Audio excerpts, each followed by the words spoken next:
আসসালামু আলাইকুম ভিউয়ার্স, আমি জেসমিন।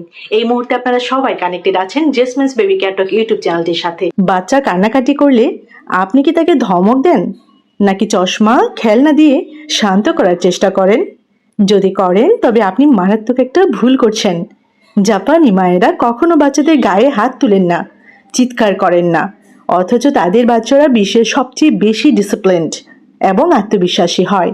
আজকের ভিডিওটিতে এমন 7টি জাপানি প্যারেন্টিং সিক্রেট জানবো যা আপনার সন্তানের জীবন চিরতরে বদলে দিতে পারে। আধুনিক এই যুগে এসে আমরা অনেকেই পশ্চিমা প্যারেন্টিং বা ট্র্যাডিশনাল শাসনের ওপর নির্ভর করি, কিন্তু আপনি কি জানেন জাপানের হাজার বছরের সংস্কৃতি এবং আধুনিক বিজ্ঞানের মেলবন্ধনে তৈরি প্যারেন্টিং টেকনিকগুলো আজ গোটা বিশ্বে ঝড় তুলেছে। হার্ভার্ড এবং স্ট্যানফোর্ডের গবেষণাও বলছে জাপানি এই পদ্ধতিগুলো শিশুদের ব্রেন ডেভেলপমেন্টে ম্যাজিকের মতো কাজ করে।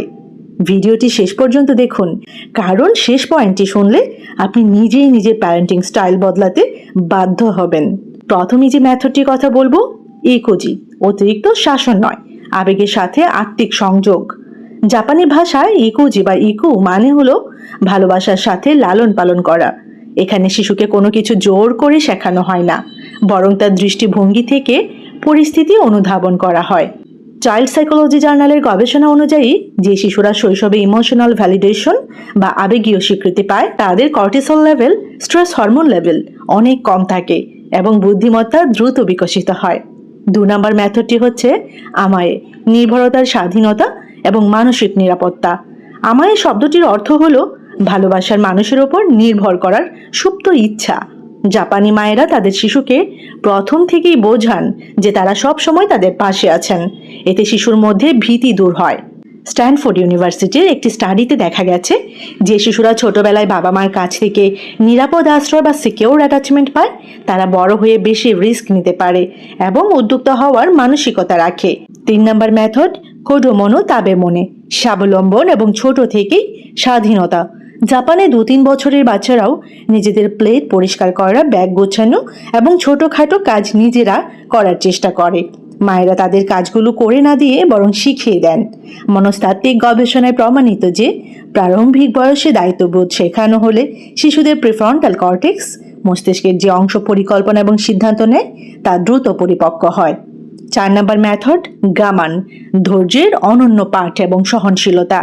গামান মানে হলো প্রতিকূল পরিস্থিতিতে ধৈর্য ধারণ করা এবং অভিযোগ না করে তা মোকাবেলা করা। জাপানি বাবা মায়েদের মূল লক্ষ্য হলো শিশুকে তাৎক্ষণিক প্রাপ্তির মোহ থেকে বের করে আনা, ইনস্ট্যান্ট গ্র্যাটিফিকেশনের মোহ থেকে বের করে আনা। বিখ্যাত মার্শমেলো টেস্টের আধুনিক রূপই হলো এই গামান। গবেষণায় দেখা গেছে যাদের ধৈর্য ধারণের ক্ষমতা বেশি তারা ভবিষ্যতে যে কোনো কঠিন পরিস্থিতিতে সফল হওয়ার সম্ভাবনা 85% বেশি রাখে, 85% বেশি রাখে। 5 নম্বর মেথড হাচিবুনমে, স্বাস্থ্যকর খাদ্যাভ্যাস এবং মাইন্ডফুল ইটিং। জাপানিরা একটি প্রবাদ মানে পেট যখন 80% ভরবে তখনই খাওয়া থামিয়ে দাও।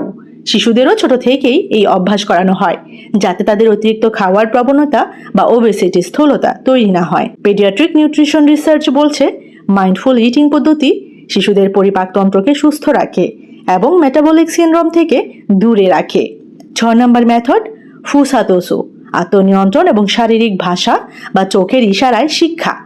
জাপানি মায়েরা জনসম্মুখে বা অন্য কারো সামনে সন্তান ভুল করলে তাকে বকাঝকা করেন না, বরং একটি বিশেষ চোখের ইশারা বা শান্ত স্বরে বুঝিয়ে দেন যে এই আচরণটি গ্রহণযোগ্য নয়।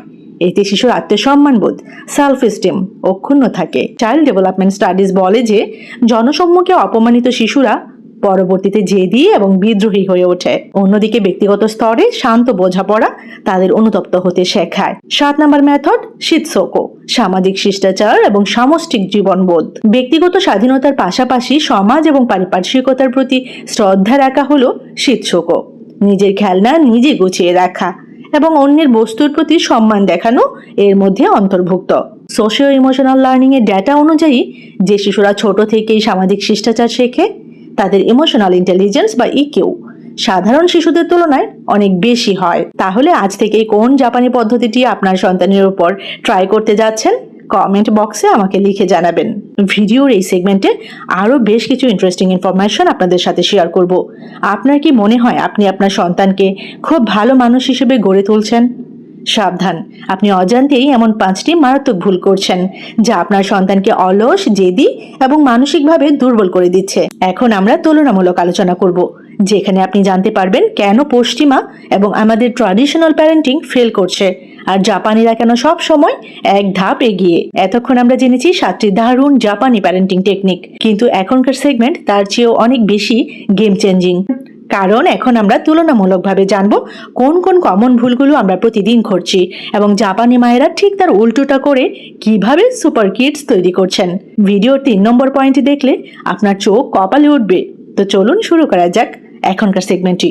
প্রথম ট্র্যাপটি হচ্ছে অতিরিক্ত প্রশংসা বনাম গঠনমূলক নীরবতা, প্রেজ ট্র্যাপ। আমরা যা করি, বাচ্চা সামান্য একটা ড্রয়িং করলেই বা পরীক্ষায় ভালো করলেই আমরা বলি, বাহ তুমি পৃথিবীর সেরা জিনিয়াস। কিন্তু জাপানি পদ্ধতিটা কি?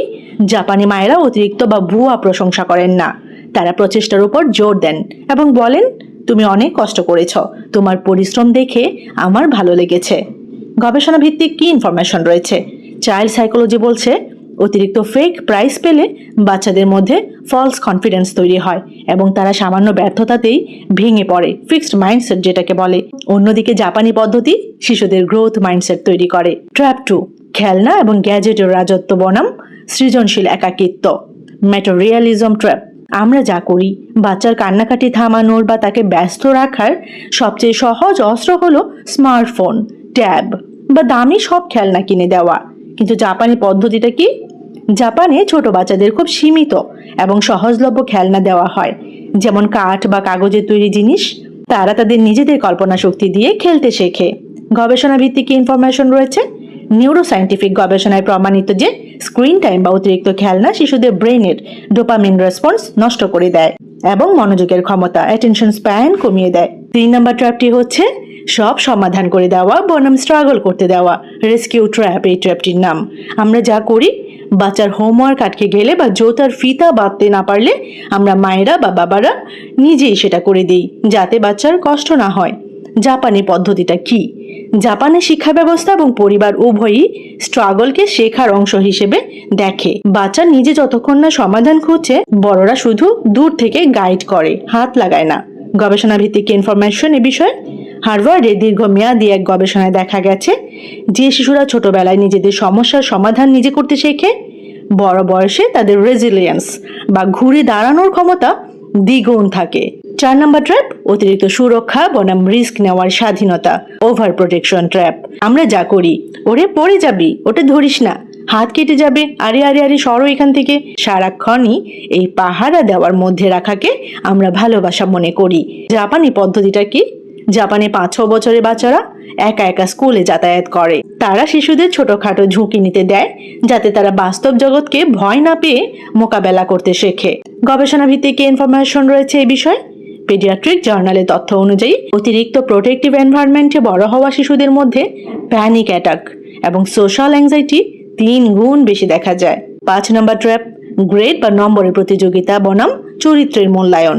আমরা যা করি, ক্লাসে ফার্স্ট কেন হলো না বা জিপিএ 5 কেন পেল না, এটাই আমাদের একমাত্র টেনশন। নৈতিকতা বা মানসিক শান্তি চেয়ে রেজাল্ট বড় হয়ে দাঁড়ায়। জাপানি পদ্ধতিটা কিরকম? জাপানের প্রাথমিক স্কুলগুলোতে প্রথম কয়েক বছর কোনো পরীক্ষাই নেওয়া হয় না। তাদের মূল লক্ষ্য থাকে ভালো মানুষ তৈরি করা, সামাজিক শিষ্টাচার এবং সহানুভূতি শেখানো। গবেষণা ভিত্তিক ইনফরমেশন রয়েছে এ বিষয়ে। ওয়ার্ল্ড ইকোনমিক ফোরামের রিপোর্ট অনুযায়ী ভবিষ্যৎ দুনিয়ায় টিকে থাকার জন্য আইকিউ এর চেয়ে বেশি প্রয়োজন ইকিউ, ইমোশনাল ইন্টেলিজেন্স এবং চরিত্রগত দৃঢ়তা। এই যে 5টি ভুলের কথা বললাম, এই 5টি ভুলের মধ্যে কোন ভুলটি আপনি এতদিন অজান্তেই করে ফেলছিলেন? এখনই আমাকে কমেন্ট বক্সে লিখে জানাবেন। কেমন লেগেছে আজকের ভিডিও? অবশ্যই কিন্তু আমাকে কমেন্ট সেকশনে জানাবেন।